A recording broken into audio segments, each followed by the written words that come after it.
नमस्कार विद्यार्थी मित्रांनो, मी एके सर तुमचं स्वागत करतो बायोकिरण या प्लॅटफॉर्मवरती. विद्यार्थी मित्रांनो, आजपासून आपण एक नवीन चॅप्टर सुरुवात करतोय, ज्यामध्ये आपल्याला डिटेलमध्ये डिस्कस करायचं आहे ते म्हणजे इकोसिस्टीम अँड एनर्जी फ्लो. विद्यार्थी मित्रांनो, चॅप्टरला सुरुवात करण्या अगोदर तुम्ही अजूनही जर फ्री बायोलॉजी नोट्ससाठी बायोकिरण हे ऍप जर डाउनलोड केलेलं नसेल तर आजच ते डाउनलोड करा. प्ले स्टोअर वरती जाऊन तुम्ही बायोकिरण हे सर्च केलं तरीही तुम्हाला तिथे ऍप मिळेल, किंवा याच व्हिडिओच्या डिस्क्रिप्शन मध्ये सुद्धा मी तुम्हाला लिंक दिलेली आहे, तिथून सुद्धा तुम्ही बायोकिरण हे ऍप डाउनलोड करू शकता. त्यामध्ये तुम्ही studies material, free study material या सेक्शन मध्ये जर गेलात तर तिथे तुम्हाला नोट्स मिळून जातील, ज्याच्यामध्ये तुम्हाला 2 एक्सरसाइज मिळणार आहे. त्याच्यामध्ये स्टेट बोर्डच्या रिलेटेड इम्पॉर्टंट क्वेश्चन्स आणि त्याचबरोबर MST CET आणि नीट यांचे PYQ तुम्हाला त्या चॅप्टरवरचे मिळून जातील. चला तर विद्यार्थी मित्रांनो, सुरुवात करूया आजच्या या नवीन चॅप्टरला, ज्याचं नाव आहे ecosystem and energy flow. So an ecosystem is a self regulatory and self sustaining structural and functional unit of the nature. म्हणजेच बायोस्फिअरचं एखादं फंक्शनल आणि स्ट्रक्चरल जे युनिट आहे तर त्यालाच आपण म्हणतो ecosystem. So it contain both abiotic and biotic components. दोन्ही पण कंपोनंट्स येतात, म्हणजे लिव्हिंग ऑर्गॅनिझम पण येतात आणि त्याच्या सराउंडिंगचं इन्व्हायरमेंट सुद्धा येतं. So biotic components interact with each other and also with the surrounding environment. So biotic components म्हणजे लिव्हिंग ऑर्गॅनिझम ते इंटरॅक्ट करतात त्याच्या सराउंडिंग एन्व्हायरमेंट सोबत. So Tansley in 1935 coined the term ecosystem. कुणी टर्म दिली होती तर टान्सले नावाच्या सायंटिस्टने टर्म दिली होती ecosystem. So ecosystem vary greatly in size from a small pond to large ocean or small farmland to village. आता इकोसिस्टीम काय तर एक छोटेस तळं असू शकतं, डबकं असू शकतं, किंवा एक मोठा एक समुद्र असू शकतो, महासागर असू शकतो, किंवा एखादा छोटस शेती असू शकते, शेतीची जमीन असू शकते, तर एक मोठं गाव असू शकतं. So entire biosphere can be considered as one global ecosystem. आणि पूर्ण बायोस्फिअर म्हणजे पूर्ण आपली अर्थ जी आहे तर ती सुद्धा एक ग्लोबल इकोसिस्टीम आहे. So made up of many local ecosystem. आणि त्याच्यामध्ये काय असेल तर खूप साऱ्या छोट्या छोट्या इकोसिस्टीम असेल. So since earth ecosystem is too big and too complex to be studied, it is divided into two basic categories. First one is the terrestrial ecosystem, that means the on the land surface ecosystem, and second one is the aquatic ecosystem, that means the water ecosystem. आता जे जमिनीवरती राहतात तर त्या इकोसिस्टीमला म्हटलं जातं terrestrial ecosystem, आणि जे पाण्यात राहतात तर त्यांना म्हटलं जातं aquatic ecosystem. So forest, grassland, desert are the type of terrestrial ecosystem, while lakes, wetland, river, estuaries are the types of aquatic ecosystem. बघा, जंगल असेल, ग्रासलँड्स असतील, किंवा एखादा वाळवंट असेल तर याला आपण टेरेस्ट्रियल इकोसिस्टीम म्हणू शकतो. मग लेक असेल, एखादं तळं असेल, वेटलँड असेल, रिव्हर असेल, इश्वरीज असेल. इश्वरीज म्हणजे जिथे समुद्राचं खारं पाणी आणि नदीचं गोड पाणी जिथे एकत्र येतं तर त्याला इश्वरीज म्हटलं जातं. सो अशा टाईपचे सगळे जे आहेत तर ते aquatic इकोसिस्टम आहे. The ecosystem can also be classified as a natural ecosystem and artificial ecosystem. दोन टाईप पडलेले आहेत. एक नॅचरली तयार झालेली ecosystem, that means the natural ecosystem, आणि काही artificial ecosystem. So natural ecosystem do not require any human inputs. In other words they are self sustainable. म्हणजे जी natural ecosystem आहे तर ती कशी असते, सेल्फ सस्टेनेबल असते. तिथे ह्युमनची काही गरज नाहीये, कुठली ह्युमन इनपुटची गरज नाहीये. Then second one is the artificial ecosystem. That means, example, farmland, a fish tank, even a large pond used for rearing fish require constant input in terms of energy or material. आता artificial ecosystem म्हणजे काय तर फार्मलँड, जिथे आपल्याला material टाकावं लागतं, खाद्य द्यावं लागतं. ओके, NPK असेल, वेगवेगळे मॅक्रोन्यूट्रिएंट असेल तर हे आपण शेतीमध्ये टाकतो, खत टाकतो, ओके, फर्टिलायझर्स टाकतो, आणि आपण तिथून आउटपुट मिळवत असतो. सो ही झाली आर्टिफिशियल इकोसिस्टम, कारण आपण ठरवलंय की तिथे आपल्याला काय काय पाहिजे, काय काय नकोय. सो अनवॉन्टेड वीड्स जे तर ते आपण काढून टाकतो. ओके, खूप सारे इन्सेक्टिसाइड स्प्रे करून आपण इन्सेक्टला पण तिथून काढून टाकतो आणि आपलं जे मेन क्रॉप आहे तर त्याला तिथे ठेवतो. So that is the artificial ecosystem. So in this chapter we will study and analyze the structure of ecosystem. आपल्याला काय स्टडी करायचं इथे so structure of ecosystem study करायचे in order to appreciate the input that means the productivity, transfer of energy in the form of food chain, food web, nutrient cycling, and the output, that means the degradation and energy loss. So we will here also look the relationship chain and web and are created because the energy flows within the system. So जशी energy transfer होत असते, energy flow होत असते, तर त्या पूर्ण food chain आणि food वेबला आपल्याला इथे स्टडी करायचं. त्याचबरोबर न्यूट्रिएंट सायकलिंग कसं होतं तर ते सुद्धा आपल्याला इथे स्टडी करायचंय. त्याचबरोबर काही लिव्हिंग ऑर्गॅनिझमचं रिलेशनशिप काय, कसं चालतं त्यांचं रिलेशनशिप एनर्जीच्या फॉर्ममध्ये, तर ते सुद्धा आपल्याला इथे स्टडी करायचं. So firstly we discuss here the ecosystem structure and function.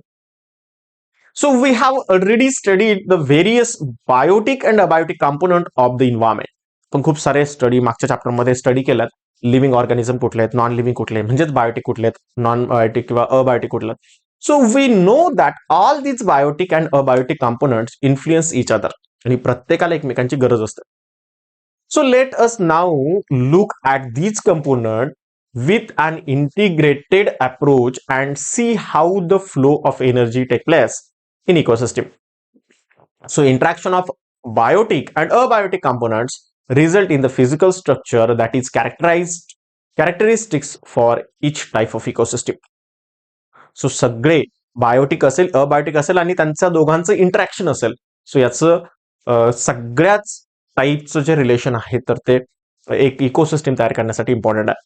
So identification and enumeration of a plant and animal species of an ecosystem gives its species composition. बघा इथे दिलेलं आहे स्ट्रॅटिफिकेशन of plants in the forest. आता काय केलंय बघा, तर जमिनीच्या जवळ जे आहे तर ते छोटे छोटे जे आहे तर ते श्रब आहे. एक श्रबचा लेअर बनलेला आहे पूर्ण, त्याच्या खाली हर्बचा लेअर बनलेला आहे. त्याच्यानंतर काही अंडर स्टोरी चा एक लेअर बनलेला आहे, काही कॅनोपी असलेल्या प्लांटचा आहे आणि सगळ्यात महत्त्वाचं म्हणजे इमर्जंट लेअर. असे वेगवेगळे लेअर बनलेले आहेत आणि जेव्हा लेअर बनतात तर त्याला म्हटलं जातं stratification. So biotic and biotic compound differ as the locations vary in space and time. So biotic abiotic components जे आहेत तर ते वेगवेगळे असतात डिफरंट लोकेशन्सला, स्पेस आणि टाइम नुसार. So the variation due to the space result in the spatial pattern. आणि स्पेस व्हॅरिएशन असल्यामुळे स्पॅटियल पॅटर्न आपल्याला मिळतो. So there are two types of spatial pattern. First one is the stratification and second one is the zonation. आता stratification म्हणजे काय, तर आपण आताच बघितलं लेअरच्या फॉर्म मध्ये असेल तर त्याला म्हटलं तर स्ट्रॅटिफिकेशन. आणि जेव्हा झोनच्या फॉर्म मध्ये असेल, हॉरिझॉन्टली असेल, जेव्हा व्हर्टिकली डिस्ट्रीब्युशन असेल तर त्याला आपण म्हणतो स्ट्रॅटिफिकेशन, आणि जेव्हा हॉरिझॉन्टली डिस्ट्रीब्युशन असेल तर त्याला म्हटलं तर झोनेशन. बघूया काय काय आहे तर त्याच्याबद्दल इन्फॉर्मेशन बघूया. पुढे दिलेलं आहे बघा. So vertical distribution of different species plant and animal occupying a different level is known as stratification. काय सगळ्यात महत्वाचा एवढा वर्ड लक्षात ठेवा, व्हर्टिकल डिस्ट्रीब्युशन. व्हर्टिकल डिस्ट्रीब्युशन म्हणजेच काय, that is the स्ट्रॅटिफिकेशन. For example trees occupy top vertical strata or layer of a forest, shrub. The second and herb and grass occupy a bottom layer. काय होतंय, स्ट्रॅटा एक vertical स्ट्रॅटामध्ये खाली जे आहे तर ते हर्ब असेल, ग्रासेस असेल आणि वरती जे असेल तर ते श्रब असेल, फॉरेस्टचा लेअर असेल. So similar stratification is also observed in the open seas as a epipelagic, mesopelagic, bathypelagic and benthitic zones. Okay, असेच सिमिलर स्ट्रॅटिफिकेशन कशामध्ये दिसतं तर अक्वॅटिक इकोसिस्टम मध्ये सुद्धा आपल्याला बघायला मिळतं, झोन्स बघायला मिळतात. सो बघा, जेव्हा हॉरिझॉन्टल डिस्ट्रीब्युशन असेल, so horizontal distribution of plants and animals on land or in water is called as zonation. जेव्हा हॉरिझॉन्टल डिस्ट्रीब्युशन असेल तर त्याला म्हटलं जातं zonation. So zonation is observed in aquatic, that is wetland as well as terrestrial ecosystem, but it is easily seen in the junction of the two. So जिथे दोन्ही पण असेल, टेरेस्ट्रियल इकोसिस्टम पण असेल आणि वॉटर इकोसिस्टम म्हणजे aquatic ecosystem पण असेल तर तिथे मात्र हे इझिली कळतं. So image of a large lake or beach show pronounced zonation in the form of intertidal, littoral, sublittoral zones. बघा इथे आपल्याला एक झोनेशनचं एक पॅटर्न दिलेलं आहे. बघा इथे पूर्ण टेरेस्ट्रियल सरफेस आहे. इथे जो आहे तर तो कधी पाणी येत आहे कधी नाही येत आहे. सो तिथे असं जो आहे तर इथे मार्श एरिया आहे, हा लो मार्श आहे, हा मड फ्लॅट आहे आणि इथं सब टायडल चॅनल्स आहेत. सो काय होतं बघा, इथे असलेले जे ऑर्गॅनिझम आहेत तर ते वेगळ्यात, इथे असलेले वेगळ्यात, इथे असलेले वेगळ्यात, या ठिकाणी असलेले वेगळ्यात. सो जर या ठिकाणी जर म्हटलं तर support pickle woods, weeds and patches of park grasses, a good habitat for savanna sparrow and clapper reds. त्याच्यानंतर हा जो लो मार्क्सचा एरिया आहे, so it is good habitat for कार्डगर, insect, herons and egrets and the clapper rails. त्याच्यानंतर पुढचं जर म्हटलं तर mud flat, so are rich in the invertebrate life for shore birds, algal mat, grow here also. Okay. आणि त्याच्या पुढे जर बघितलं तर sub tidal channel, sub tidal म्हणजे जिथे दोन जे काही हाय टाईड आणि लो टाईड मध्ये असलेला जो झोन असेल तर त्याला म्हटलं तर sub tide. So are important habitat for fish. Low tides they allow good drainage and flooding in mud flats. So mud flood साठी हे इम्पॉर्टंट आहे. सो हे सगळे जे झोन बनलेले आहेत हॉरिझॉन्टली जे बनलेले आहेत तर याला म्हटलं जातं झोनेशन. एवढं तरी लक्षात ठेवा.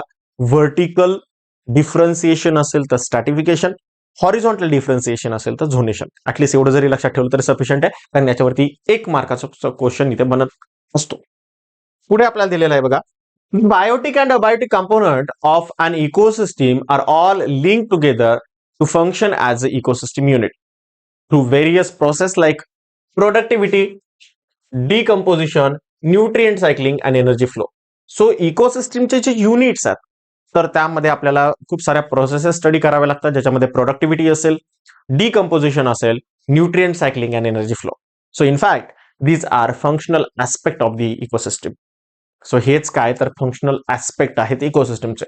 So any ecosystem must perform these 4 process and it's sustain. So to be self sustaining. ठीक आहे. The ecosystem under study may be as small as pond or entire biosphere as a whole. The process of productivity involve conversion of inorganic chemicals into organic material with the help of radiant energy of the sun by the autotrophs and consumption of the autotrophs by the heterotrophs. काय होतं तर inorganic chemical जे आहे तर त्याचं conversion करण्यासाठी organic मटेरियलमध्ये conversion केलं जातं.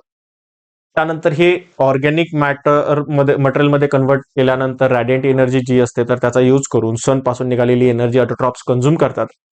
हे ऑर्गॅनिक मॅटर कंझ्युम करतात आणि जे ऑटोट्रॉप्स असतात म्हणजे जे स्वतःचं फूड मटेरियल स्वतः बनवू शकतात असे जे प्लांट्स असेल, ग्रीन प्लांट स्पेसिफिकली, तर ते ऑटोट्रॉप्स असतात. ऑटोट्रॉप्स मध्ये गेलेली एनर्जी हेट्रोट्रॉप्स घेतात आणि हेट्रोट्रॉप्स कडून ती एनर्जी डिकम्पोजिशन कडे जाते. So decomposition is the breakdown of dead organic material and mineralisation of the dead matter. So काय केलं जातं, डिकम्पोजर काय करतात तर न्यूट्रिएंट सायकलिंगचं काम करतात. So the nutrient cycling is the storage. Nutrient cycling is the storage and transport of nutrient. So minerals released in the decomposition process are used again by autotrophs. आणि जे काही न्यूट्रिएंट रिलीज केले जातात decomposition through ते परत autotroph जे आहे तर ते ऍब्सॉर्ब करतात. So the energy flow is unidirectional flow of energy from producer to consumer and finally dissipation and loss as a heat. So आपल्याला माहिती आहे energy can not be created nor be destroy. It is only converted from one form of energy to the another form of energy. आणि हे जरी असलं तरी आपल्याला मात्र एनर्जी आपण ट्रान्सफर करू शकतो आणि हीटच्या फॉर्म मध्ये लॉस पण करू शकतो. ओके. आणि हेच आपल्याला बघायचं इको एनर्जी फ्लोच्या मध्ये. So for example, so think of a small pond ecosystem. It is fairly a self sustainable unit that explain the complex interaction which exist in any aquatic ecosystem. So एक छोटस जर आपण pond ecosystem जर study करायला गेलं त्याच्यामध्ये self sustainability असेल. So a plant pond is a shallow water body in which all the above 4 aforesaid basic processes of an ecosystem are observed. आणि ज्या वरती दाखवलेल्या ज्या फोर प्रोसेसेस आहेत, ज्याच्यामध्ये प्रोडक्टिव्हिटी असेल, डिकम्पोजिशन असेल, एनर्जी फ्लो असेल आणि न्यूट्रिएंट सायकलिंग असेल, तर या सगळ्या प्रोसेसेस तिथे बघायला मिळतात. So a biotic component in water with all the dissolved inorganic and organic substances and also the rich soil deposit at the bottom of the pond. So pond मध्ये जे water असतं तर त्याच्यामध्ये खूप सारे बायोटिक कंपोनेंट्स असतात, abiotic components असतात. जे काही न्यूट्रिएंट असतं तर ते ऑर्गॅनिक इनऑर्गॅनिक सबस्टन्स दोन्हीच्या फॉर्म मध्ये असतं. त्याच्यानंतर सॉइल खूप जास्त असते बॉटमला, रिच कंपोनेंटची सॉइल असते. So the solar input, the cycle of temperature, day length and other climatic conditions regulate the rate of function of entire pond. आणि त्यानंतर तिथे असलेलं टेम्परेचर असेल, तिथे सोलारचं इनपुट असेल, एनर्जी इनपुट, डे लेंथ असेल, क्लायमॅटिक कंडिशन असेल, तर त्याच्यानुसार तिथे एंटायर पॉन्डची फंक्शनिंग रेट जो आहे तो त्याच्यावरती ठरतो. So the producers include the phytoplanktons, algae and other aquatic plants. Producer म्हणून जे फोटोसिंथेसिस करू शकतात, तर ते कोण काम करतात? तर फायटोप्लॅन्क्टॉन करतात, अल्गी करतात, देन काही अक्वॅटिक प्लांट्स करतात. देन कन्झ्युमर म्हणून कोण काम करतात? So represented by the zooplankton, aquatic insect and fishes. Then decomposer are also there, like fungi, bacteria located at the bottom of the pond. So ह्या सगळ्या प्रकारची ecosystem तिथे असते आणि जी सेल्फ सस्टेनेबल असते, स्वतःच न्यूट्रिएंट रिसायकलिंग करण्यासाठी पुरेशी असते. Okay, so firstly we discuss here the productivity. सुरुवातीला आपण इथे स्टडी करू ते म्हणजे प्रोडक्टिव्हिटी. आता प्रोडक्टिव्हिटी काय आहे? So productivity a constant input of solar energy is the basic requirement for any ecosystem to function and sustain. कुठलीही इकोसिस्टीमला जर जगायचं असेल, फंक्शनिंग करायचं असेल, तर मात्र सोलर एनर्जी पाहिजे. So productivity refer to the rate of generation of biomass in the ecosystem. त्या इकोसिस्टीम मध्ये किती बायोमास तयार होत आहे याच्यावरती डिपेंड असतं त्या इकोसिस्टीमची productivity. So it is express in unit of mass per unit surface or volume per unit time. For instance, gram per square meter per day, gram per meter per day, the mass unit may relate to dry matter or the mass of the carbon generated. त्याच्यामध्ये किती carbon तयार होतो, किती dry matter तयार होतं, याच्यावरून सुद्धा आपण युनिट देऊ शकतो. So it can be divided into gross primary productivity. काय काय असू शकतं त्याच्यामध्ये? सो ग्रॉस प्रायमरी प्रोडक्टिव्हिटी असू शकते, त्याला जीपीपी म्हटलं जातं. And net primary productivity, that is the NPP. आता ग्रॉस प्रायमरी प्रोडक्टिव्हिटी काय बघा. So gross primary productivity of an ecosystem is the rate of production of organic matter during the photosynthesis. The plant themselves use is a considerable proportion of gross primary productivity of their respiration. So here gross primary productivity minus respiratory losses constitute the net primary productivity. बघा, खूप simple एक example देऊन सांगतो तुम्हाला. Suppose तुम्ही एखादा business करताय आणि त्या बिझनेसमध्ये तुम्ही 10 रुपये कमवले. एखादी वस्तू आहे ती 10 रुपयाला विकली, पण ती वस्तू तुम्ही ऑलरेडी 5 रुपयाला विकत घेतलेली होती. ओके, मग 10 रुपयाला तुम्ही विकली म्हणजे 10 रुपये तुमचा झाला ग्रॉस प्रायमरी प्रोडक्टिव्हिटी. पण तुम्ही ती घेण्यासाठी खर्च केलेला आहे 5 रुपये, म्हणजे तुम्हाला निव्वळ नफा झाला 5 रुपये, म्हणजे 5 रुपीज तुमचा असेल नेट प्रायमरी प्रोडक्टिव्हिटी. आणि हे 10 रुपये तुमचे असेल ते म्हणजे ग्रॉस प्रायमरी प्रोडक्टिव्हिटी. आणि हे 5 जे आहे तर हा तुमचा काय असेल? रेस्पायरेशन असेल, रेस्पायरेटरी लॉस असेल. ओके, म्हणजे तुम्ही तो अगोदर खर्च केलेला आहे. ओके, सो याप्रमाणे तुम्हाला हे दोन कन्सेप्ट लक्षात ठेवायला पाहिजे. कुठल्या? ग्रॉस प्रायमरी प्रोडक्टिव्हिटी आणि नेट प्रायमरी प्रोडक्टिव्हिटी. मग आपण असंही लिहू शकतो, gross primary productivity is equal to gross primary productivity minus R, that is respiration is equal to net primary productivity. So gross primary productivity minus R is equal to net primary productivity. So the net primary productivity is the available biomass for the consumption to heterotrophs. आणि net primary productivity जे आहे तर ते biomass असतं हेटेरोट्रॉप्सला, म्हणजे herbivores असेल, carnivorous असेल, decomposer असेल, तर त्यांना खाण्यासाठी. So the annual net primary productivity of the whole biosphere is approximately 170 billion tons. That is the dry weight of the organic matter. So of this productivity of the ocean is only 55 billion tonnes. आणि हेच जर ocean मध्ये जर बघितलं तर net primary productivity ओशनची किती असेल तर ती असेल 55 billion ton. So rest of course is from land based ecosystem. आणि आपण असं म्हणू शकतो की आपली अर्थ जी आहे तर ती लँड बेस्ड इकोसिस्टीम आहे. So next, the primary productivity depend on the plant species inhabiting. इथे स्पेसिफिकली कुठली दिली आपल्याला GPP, that is the gross primary productivity, depend on the plant species inhabiting a particular area. It also depend on the variety of environmental factor, availability of nutrient, photosynthesis, capacity of plant. Okay, तर या सगळ्यांवरती depend असेल gross primary productivity. म्हणजे तिथे environmental factor काय असेल, nutrient available किती असतील, फोटोसिंथेटिक कॅपॅसिटी किती आहे त्या प्लांटची. So therefore it varies in different type of ecosystem. So आता हे सगळं व्हॅरी असतं इकोसिस्टीम. देन नेक्स्ट आहे that is the secondary productivity. So is defined as the rate of formation of new organic matter by consumers. So consumer मध्ये किती नवीन organic matter बनेल, so यावर डिपेंड असतं secondary productivity. So alternatively it is the rate of assimilation of food energy at the level of consumers. So it is the amount of energy available to consumer for transfer to the next trophic level. आणि ती energy जी आहे तर ती assimilate होते food energy through level of consumer मध्ये. आणि that amount of energy available to consumer for transfer to next trophic level. आणि प्रत्येक ट्रॉपिक लेवलला नेक्स्ट ट्रॉपिक लेवलला ट्रान्सफर होणारी ती एनर्जी असते. Then next one is the decomposition. Decomposition. So decomposers break down complex organic matter into the inorganic substance like carbon dioxide, water, nutrient. Organic matter conversion inorganic मध्ये करायचं. And the process is called as a decomposition. So कोण करतं decomposition? Decomposer करतात. So dead remains of the plants and animals including fecal matter constitute detritus which is the raw material for decomposition. Okay, काय raw material असेल decomposition साठी तर dead remains असतील, dead bodies असतील plant अॅनिमलच्या. Then fickle matter असेल. Okay, तर हे detritus काय करतात तर यांना खातात. ओके, आणि त्याच्यापासून काय करतात इनऑर्गॅनिक सबस्टन्स तयार करतात.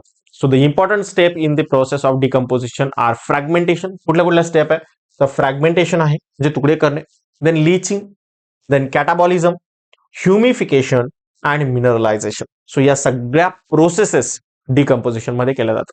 So detritivores for example earthworm break down detritus into small fragment or particles. काय केलं जातं तर जे डेड पार्टिकल्स असतील तर त्याला आणखी छोट्या छोट्या स्मॉलर पार्टिकल्स मध्ये कट करण्याचं काम अर्थवर्म करतात किंवा डेट्रिटस करतात. सो त्या प्रोसेसला म्हटलं जातं फ्रॅगमेंटेशन. सो सगळ्यात पहिली जी डिकम्पोजिशन मध्ये प्रोसेस आहे that is the fragmentation, breakdowns, cut करणे, स्मॉल पार्टिकल्स मध्ये कट करणं. Then by the process of leaching.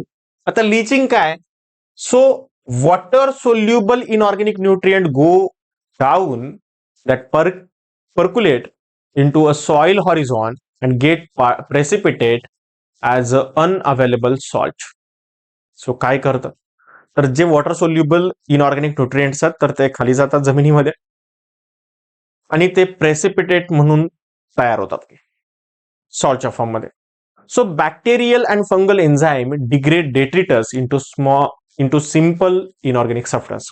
आणि जे काही फंगस स्ट्रेन असेल, बॅक्टेरियल स्ट्रेन असेल तर ते काय करतात खूप सारे एन्झाइम्स रिलीज करतात, बॅक्टेरियल एन्झाइम, फंगल एन्झाइम, आणि ते काय करतात तर डेट्रिटसचं कन्व्हर्जन सिम्पल इनऑर्गॅनिक सबस्टन्स मध्ये केलं जातं. So this process, okay, so त्या प्रोसेसला लिचिंग म्हटलं जातं, लिचिंग मध्ये केलं जातं. त्याचबरोबर तिथे कॅटाबॉलिझम सुद्धा केलं जातं. ओके, म्हणजे काय तर ब्रेकडाऊन ऑफ बॉन्ड्स.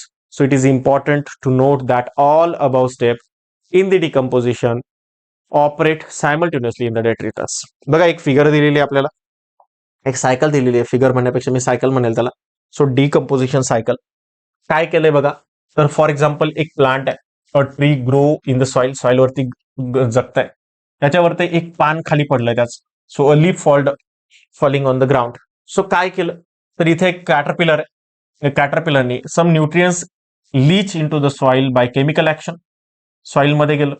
काही जे आहे तर ते some eaten by the herbivores, nutrient energy enter in the food web, काही कॅटरपिलरनी खाल्लं, काही जमिनीमध्ये गेलं. आता त्याने काय झालं, सॉइल रिच ऑर्गॅनिक कंटेंट, त्याच्यामुळे सॉइल ऑर्गॅनिक कंटेंटनी रिच झाली. त्याचबरोबर मिनरलायझेशन झालं, फर्दर डिकम्पोजिशन बाय डिकम्पोजर्स, आणि ते जे काही मिनरलायझेशन झालं तर त्याच्यातलं जे काही न्यूट्रिएंट होतं तर ते परत प्लांटला मिळालं. सो ही पूर्ण जी सायकल आहे त्याला म्हटलं जातं डिकम्पोजिशन सायकल. नेक्स्ट आहे ह्युमिफिकेशन अँड मिनरलायझेशन. आता ह्युमिफिकेशन काय कन्सेप्ट आहे किंवा मिनरलायझेशन काय कन्सेप्ट आहे बघूया. Humification and mineralization occur during decomposition in the soil. काय केलं जातं तर डिकम्पोजिशन केलं जातं सॉइलमध्ये. So humification lead to the accumulation of partially decompose a dark colour amorphous colloidal organic substance called as humus. So humification म्हणजे काय, तर असे मॉलिक्यूल पार्टिकल्स एकत्र करायचे की जे डिकम्पोज झालेले असतील, डार्क कलरचे असेल, ॲमॉर्फस नेचर असेल, देन कोलायडल ऑर्गॅनिक सबस्टन्सेस असेल तर त्याला म्हटलं जातं humus. So that is the resistant to microbial action and undergoes decomposition at the extremely slow rate. So जे स्लो रेटनी डिकम्पोज होणारे आहेत, मायक्रोबियल ऍक्शन रेझिस्टंट करणारे आहेत, सो असं जे ह्युमस आहे तर ते तयार करण्याच्या प्रोसेसला म्हणलं होतं humification. So humus formation changes soil texture and increase water holding capacity of soil. So humus काय करतं तर सॉइलचं टेक्स्चर चेंज करतं, त्याचबरोबर वॉटर होल्डिंग कॅपॅसिटी सुद्धा वाढवतं. Then being colloidal in nature, humus serve as a reservoir of nutrients. आणि या कोलायडल्स nature असल्यामुळे ह्युमस जे आहे तर ते न्यूट्रिएंट रिझर्वायर म्हणून पण काम करतं. So the humus is further degraded by some microbes and release the inorganic nutrient occurs by the process known as a mineralization. आणि त्या ह्युमसला सुद्धा काही मायक्रो ऑर्गॅनिझम जे आहे तर ते डिग्रेड करतात आणि त्याच्यातून इनऑर्गॅनिक न्यूट्रिएंट रिलीज करतात, आणि त्या प्रोसेसला म्हटलं जातं मिनरलायझेशन. त्या प्रोसेसला काय म्हटलं जातं, mineralization. So decomposition as the process required oxygen, आणि डिकम्पोजिशन साठी मात्र ऑक्सिजन गरजेचा असतो, टेम्परेचर गरजेचं असतो, सॉइल मॉइश्चर कंटेंट जे आहे तर ते गरजेचं असतं. So the most important factor that regulate decomposition indirectly to help soil microbes. So warm and moist environment favours decomposition, whereas low temperature and anaerobic condition inhibit decomposition. So जे काही decomposition जे आहे तर त्याच्यामध्ये जर वॉर्म टेम्परेचर असेल, moist environment असेल तर त्याच्यामुळे डिकम्पोजिशनचा रेट वाढतो. मात्र टेम्परेचर कमी असेल, अनएरोबिक कंडिशन असेल, ऑक्सिजन जर नसेल तिथे तर मात्र डिकम्पोजिशनचा रेट जो आहे तर तो कमी होत असतो. तर विद्यार्थी मित्रांनो, आजच्या लेक्चरला थांबूया इथेच. पुढच्या लेक्चरला परत आपण बघूया पुढचा पाठ, ज्यामध्ये आपण डिटेलमध्ये डिस्कस करणार आहे एनर्जी फ्लो. विद्यार्थी मित्रांनो, अजूनही तुम्ही जर या व्हिडिओला जर लाईक केलेलं नसेल तर व्हिडिओला लाईक करा, तुमच्या मित्रांसोबत शेअर करा, आणि फ्री नोटसाठी प्ले स्टोअरवरून बायोकिरण हे ॲप डाउनलोड करा. विद्यार्थी मित्रांनो, भेटूया परत नेक्स्ट व्हिडिओमध्ये. तोपर्यंत bye bye, happy learning, take care.